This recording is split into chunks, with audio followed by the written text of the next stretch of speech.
हरे कृष्णा। जय श्री हरि। प्रिय भक्तों, आज बृहस्पतिवार के दिन आप बृहस्पति देव की बड़ी ही दुर्लभ कथा सुनेंगे। इस कथा को सुनने से भक्तों की सभी मनोकामनाएं भगवान बृहस्पति देव की कृपा से पूर्ण हो जाती हैं। तो आइए बड़ी ही श्रद्धा, भक्ति और प्रसन्नचित्त मन से इस कथा को सुनते हैं। प्राचीन समय की बात है। किसी राज्य में एक बड़ा प्रतापी तथा दानी राजा राज्य करता था। वह प्रत्येक गुरुवार को व्रत रखता एवं भूखे और गरीबों को दान देकर पुण्य प्राप्त करता था। परंतु यह बात उसकी रानी को अच्छा नहीं लगती थी। वह ना तो व्रत करती थी और ना ही किसी को भी एक पैसा दान में देती थी और राजा को भी ऐसा करने से मना करती थी। एक समय की बात है, राजा शिकार खेलने को वन में चले गए थे। घर पर रानी और दासी थी। उसी समय गुरु बृहस्पति देव साधु का रूप धारण कर राजा के दरवाजे पर भिक्षा मांगने के लिए आए। साधु ने जब रानी से भिक्षा मांगी तो वह कहने लगी, हे साधु महाराज, मैं इस दान और पुण्य से तंग आ गई हूँ। आप कोई ऐसा उपाय बताएं जिससे कि सारा धन नष्ट हो जाए और मैं आराम से रह सकूं। बृहस्पति देव ने कहा, हे देवी, तुम बड़ी विचित्र हो। संतान और धन से भी कोई दुखी होता है? अगर अधिक धन है तो इसे शुभ कार्यों में लगाओ। कुंवारी कन्याओं का विवाह कराओ, विद्यालय और बाग बगीचे का निर्माण कराओ, जिससे तुम्हारे दोनों लोग सुधरें। परंतु साधु की इन बातों से रानी को खुशी ना हुई। उसने कहा, मुझे ऐसे धन की आवश्यकता नहीं जिससे मैं दान दूं और जिसे संभालने में मेरा सारा समय नष्ट हो जाए। तब साधु ने कहा, यदि तुम्हारी ऐसी इच्छा है तो मैं जैसा तुम्हें बताता हूँ तुम वैसा ही करना। बृहस्पतिवार के दिन तुम घर को गोबर से लीपना, अपने केशों को पीली मिट्टी से धोना, केशों को धोते समय स्नान करना, राजा से हजामत बनाने को कहना, भोजन में मांस मदिरा खाना, कपड़ा धोबी के यहाँ धुलने डालना। इस प्रकार 7 बृहस्पतिवार करने से तुम्हारा समस्त धन नष्ट हो जाएगा। इतना कहकर साधु रूपी बृहस्पति देव अंतर ध्यान हो गए। साधु के कहे अनुसार करते हुए रानी को केवल 3 बृहस्पतिवार ही बीते थे कि उसकी समस्त धन संपत्ति नष्ट हो गई। भोजन के लिए राजा का परिवार तरसने लगा। तब एक दिन राजा रानी से बोला, हे रानी, तुम यहीं रहो, मैं दूसरे देश को जाता हूँ, क्योंकि यहाँ पर सभी लोग मुझे जानते हैं, इसलिए मैं कोई छोटा कार्य नहीं कर सकता। ऐसा कहकर राजा परदेश चला गया। वहाँ वह जंगल से लकड़ी काट कर लाता और शहर में बेचता। इस तरह वह अपना जीवन व्यतीत करने लगा। इधर राजा के परदेश जाते ही रानी और दासी दुखी रहने लगे। एक बार जब रानी और दासी को 7 दिन तक बिना भोजन के रहना पड़ा तो रानी ने अपनी दासी से कहा, हे दासी, पास ही के नगर में मेरी बहन रहती है, वह बड़ी धनवान है, तो उसके पास जा और कुछ लेकर आ ताकि थोड़ा बहुत गुजर बसर हो जाए। दासी रानी की बहन के पास गई। उस दिन बृहस्पतिवार था और रानी की बहन उस समय बृहस्पतिवार व्रत की कथा सुन रही थी। दासी ने रानी की बहन को अपनी रानी का संदेश दिया, लेकिन रानी की बड़ी बहन ने कोई उत्तर नहीं दिया। जब दासी को रानी की बहन से कोई उत्तर नहीं मिला तो वह बहुत दुखी हुई और उसे क्रोध भी आया। दासी ने वापस आकर रानी को सारी बात बता दी। सुनकर रानी ने अपने भाग्य को कोसा। उधर रानी की बहन ने सोचा कि मेरी बहन की दासी आई थी, परंतु मैं उससे नहीं बोली, इससे वह बहुत दुखी हुई होगी। कथा सुनकर और पूजन समाप्त कर वह अपनी बहन के घर आई और कहने लगी, हे बहन, मैं बृहस्पतिवार का व्रत कर रही थी, तुम्हारी दासी मेरे घर आई थी, परंतु जब तक कथा होती है तब तक ना तो उठते हैं और ना ही बोलते हैं, इसलिए मैं नहीं बोली। कहो दासी, क्यों गई थी? रानी बोली, बहन, तुमसे क्या छुपाऊं, हमारे घर में खाने तक को अनाज नहीं था। ऐसा कहते कहते रानी की आंखें भर आई। उसने दासी समेत पिछले 7 दिनों से भूखे रहने तक की बात अपनी बहन को विस्तार पूर्वक सुना दी। रानी की बहन बोली, देखो बहन, भगवान बृहस्पति देव सबकी मनोकामना को पूर्ण करते हैं। देखो, शायद तुम्हारे घर में अनाज रखा हो। पहले तो रानी को विश्वास नहीं हुआ, पर बहन के आग्रह करने पर उसने अपनी दासी को अंदर भेजा तो उसे सचमुच अनाज से भरा एक घड़ा मिल गया। यह देखकर दासी को बड़ी ही हैरानी हुई। दासी रानी से कहने लगी, हे रानी, जब हमको भोजन नहीं मिलता तब हम व्रत ही तो करते हैं, इसलिए क्यों ना इनसे व्रत और कथा की विधि पूछ ली जाए ताकि हम भी व्रत कर सकें। तब रानी ने अपनी बहन से बृहस्पतिवार व्रत के बारे में पूछा। उसकी बहन ने बताया, बृहस्पतिवार के व्रत में चने की दाल और मुनक्का से विष्णु भगवान जी का केले की जड़ में पूजन करें तथा दीपक जलाएं, व्रत कथा सुने और पीला भोजन ही करें। इससे बृहस्पति देव प्रसन्न होते हैं। व्रत और पूजन की विधि बतलाकर रानी की बहन अपने घर को लौट गई। 7वें रोज बाद जब गुरुवार आया तो रानी और दासी ने निश्चय अनुसार व्रत रखा।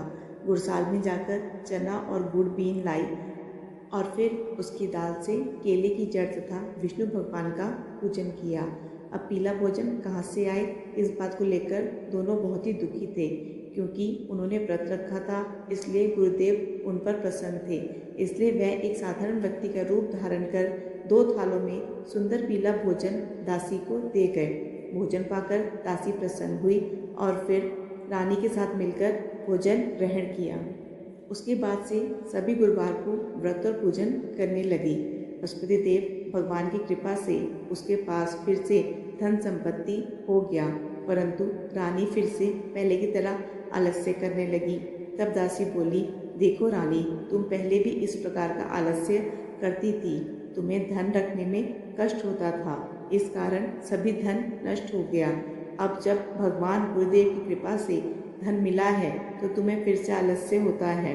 बड़ी मुसीबतों के बाद हमने यह धन पाया है, इसलिए हमें दान पुण्य करना चाहिए, भूखे मनुष्यों को भोजन कराना चाहिए और धन को शुभ कार्यों में खर्च करना चाहिए, जिससे तुम्हारे कुल का यश बढ़ेगा, स्वर्ग की प्राप्ति हो और पितर प्रसन्न हो।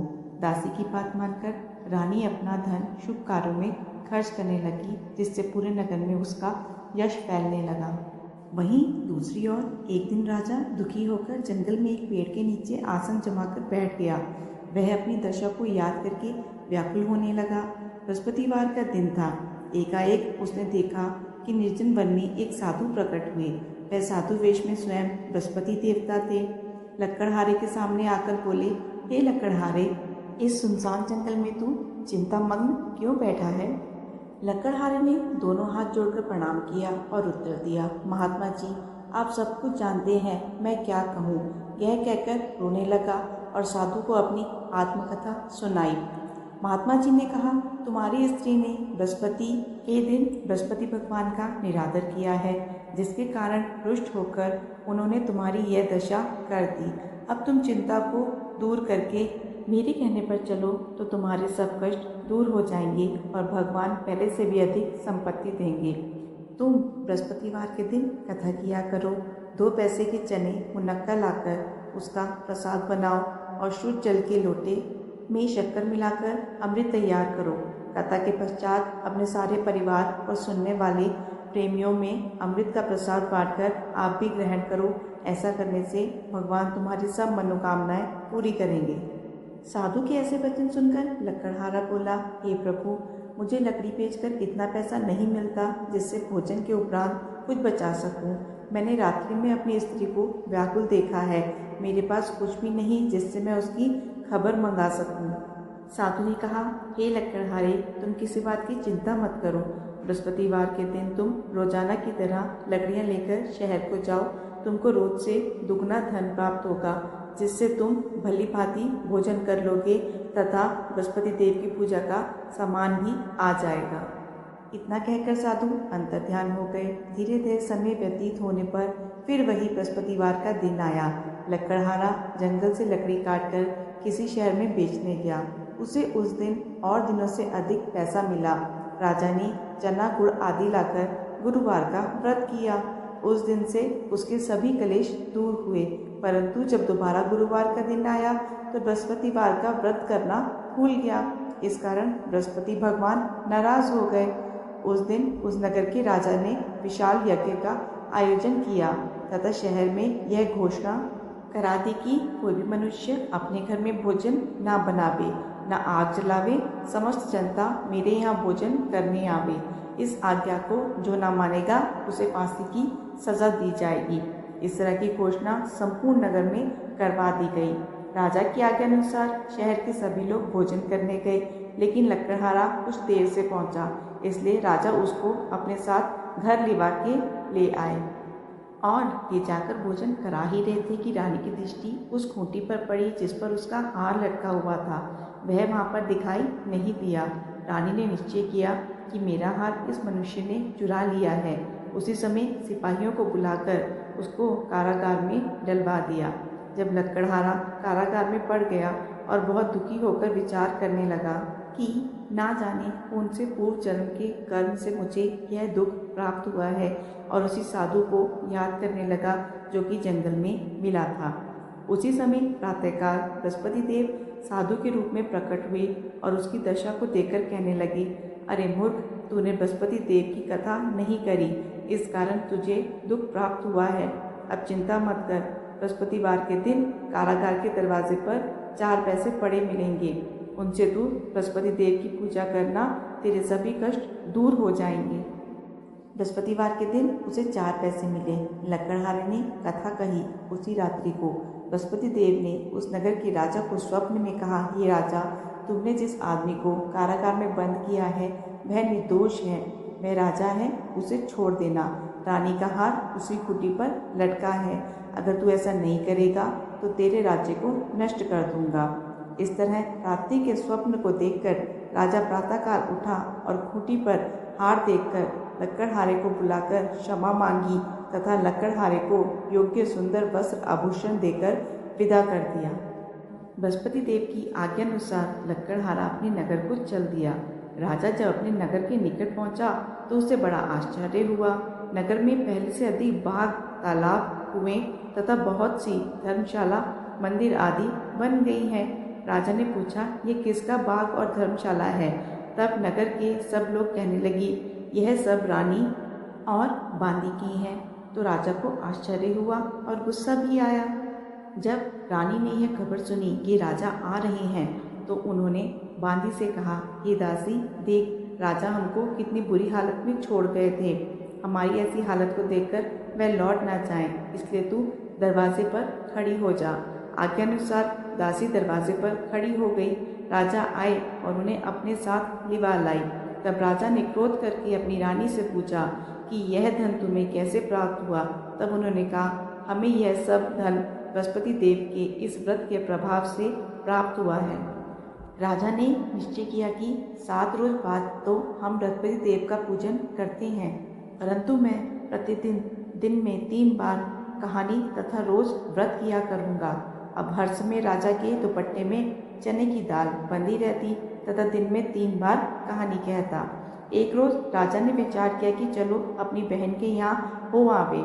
इस तरह निश्चय कर राजा घोड़े पर सवार हो अपनी बहन के यहाँ को चलने लगा।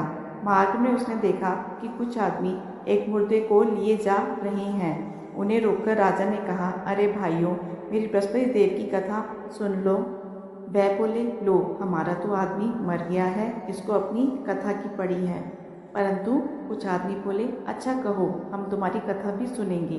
राजा ने दाल निकाली और जब कथा आधी हुई थी तो मुर्दा हिलने लगा, और जब कथा समाप्त हो गई तो राम राम करके मनुष्य उठकर खड़ा हो गया। आगे मार्ग में उसे किसान खेत में हल चलाता मिला। राजा ने उसे देखा और उससे बोला, अरे भैया, तुम मेरी बृहस्पतिवार की कथा सुन लो। किसान बोला, जब तक मैं तेरी कथा सुनूंगा तब तक 4 बार हरैया जोत लूंगा। जा अपनी कथा जाकर किसी और को सुनाना। इस तरह राजा आगे चलने लगा। राजा के हटते ही बैल पछाड़ खाकर गिर गए तथा किसान के पेट में बड़ी जोर से दर्द होने लगा। उस समय उसकी माँ रोटी लेकर आई। उसने जब यह देखा तो अपने पुत्र से सब हाल पूछा, तो बेटे ने सभी हाल कह दिया। तो बुढ़िया दौड़ी दौड़ी उस घुड़सवार के पास गई और उससे बोली कि मैं तेरी कथा सुनूंगी तो अपनी कथा मेरे खेत पर चलकर ही कहना। राजा ने बुढ़िया के खेत पर जाकर कथा कही, जिसके सुनते ही वह बैल उठ खड़े हुए तथा किसान के पेट का दर्द भी बंद हो गया। राजा अपनी बहन के घर पहुंचा। बहन ने भाई की खूब मेहमानी करी। दूसरे रोज प्रातःकाल जब राजा जगा तो देखने लगा कि सब लोग भोजन कर रहे हैं। राजा ने अपनी बहन से कहा ऐसा कोई मनुष्य नहीं जिसने भोजन नहीं किया हो। मेरे बृहस्पतिवार की कथा सुन ले। बहन बोली, हे भैया, ये देश ऐसा ही है। यहाँ के लोग पहले भोजन करते हैं, बाद में अन्य काम करते हैं। अगर कोई पड़ोस में हो तो देख आऊं। ऐसा कहकर वह चली गई, परंतु उसे ऐसा कोई व्यक्ति नहीं मिला जिसने भोजन ना किया हो। अतः वह एक कुम्हार के घर गई जिसका लड़का बीमार था। उसे मालूम हुआ कि उनके यहाँ 3 दिन से किसी ने भोजन नहीं किया है। रानी ने अपने भाई की कथा सुनने के लिए कुम्हार से कहा। वह तैयार हो गया। राजा ने जाकर बृहस्पतिवार की कथा कही, जिसको सुनकर उसका लड़का ठीक हो गया। अब तो राजा की प्रशंसा होने लगी। एक रोज़ राजा ने अपनी बहन से कहा कि बहन, हम अपने घर को जाएंगे, तुम भी तैयार हो जाओ। राजा की बहन ने अपनी सास से कहा। सास ने कहा, हाँ चली जा, परंतु अपने लड़कों को मत लेके जाना, क्योंकि तेरे भाई की कोई औलाद नहीं है। बहन ने अपने भैया से कहा, हे भैया, मैं तो चलूँगी, पर कोई बालक नहीं जाएगा। राजा बोला, जब कोई बालक ही नहीं चलेगा तब तुम ही क्या करोगी। बड़े दुखी मन से राजा अपने नगर को लौट आया। राजा ने अपनी रानी से कहा, हम निर्वंशी हैं, हमारा मुंह देखने का धर्म नहीं है और कुछ भोजन आदि नहीं किया। रानी बोली, हे प्रभु, बृहस्पति देव ने हमें सब कुछ दिया है, वह हमें औलाद अवश्य देंगे। उसी रात को बृहस्पति देव ने राजा के स्वप्न में कहा, हे राजा, उठ, सभी सोच त्याग दे, तेरी रानी गर्भ से है। राजा को यह बात सुनकर बड़ी खुशी हुई। 9वें महीने उसके गर्भ से एक सुंदर पुत्र पैदा हुआ। तब राजा बोला, हे रानी, स्त्री बिना भोजन के रह सकती है, पर बिना कहे नहीं रह सकती। जब मेरी बहन आवे तो मुझसे कुछ मत कहना। रानी ने सुनकर हाँ कर दिया। जब राजा की बहन ने यह शुभ समाचार सुना तो वह खूब खुश हुई तथा बधाई लेकर अपने भाई के यहाँ आई। तभी रानी ने कहा, घोड़ा चढ़कर तो नहीं आई, गधा चढ़ी आई। राजा की बहन बोली, भाभी, मैं इस प्रकार ना कहती तो तुम्हें औलाद कैसे मिलती। बृहस्पति देव ऐसे ही हैं, जैसे जिसके मन की कामनाएं हैं सभी को पूर्ण करते हैं। जो सद्भावना पूर्वक बृहस्पतिवार का व्रत करता है एवं कथा पढ़ता है अथवा सुनता है, दूसरों को सुनाता है, बृहस्पति देव उसकी सभी मनोकामनाएं पूर्ण करते हैं। भगवान बृहस्पति देव उसकी सदैव रक्षा करते हैं।